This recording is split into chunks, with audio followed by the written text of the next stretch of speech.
একদিন নবী করিম সাল্লাল্লাহু আলাইহি ওয়াসাল্লাম সাহাবাগণকে বলেছিলেন, তোমরা কি জানো তোমাদের সাথে তোমাদের আত্মীয় স্বজন, মাল ও আমলের কিরূপ সম্বন্ধ?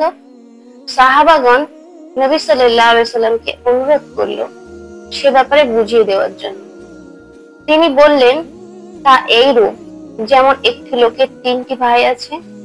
মরবার সময় সে তার একটি ভাইকে ডেকে এনে বলল, ভাই, আমি তো মরতে বসেছি, আমার যে কিরূপ কষ্ট ও যন্ত্রণা হচ্ছে তা কি তুমি বুঝতে পারছো? এই বিপদের সময় তুমি আমাকে কিভাবে সাহায্য করতে পারো? ভাই উত্তর দিল, কি আর করব ভাই, সেবা শুশ্রূষা করব, চিকিৎসা করাবো এবং সব রকম সেবা যত্ন করব। তোমার মৃত্যু হলে তোমাকে গোসল দিয়ে কাফন পরিয়ে কবরে নিয়ে দাফন করে আসবো ও পরে তো তোমার গুরু কীর্তন করব। নবী করিম সাল্লাল্লাহু আলাইহি ওয়াসাল্লাম বললেন, এই ভাইটি হলো তোমাদের আত্মীয় স্বজন। এটার পর ওই লোকটি তার দ্বিতীয় ভাইকে এই একই প্রশ্ন করলো।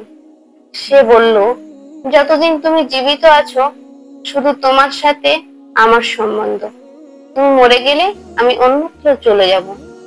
নবী করিম সাল্লাল্লাহু আলাইহি ওয়াসাল্লাম বললেন, এই ভাইটি হলো মাল সম্পদ।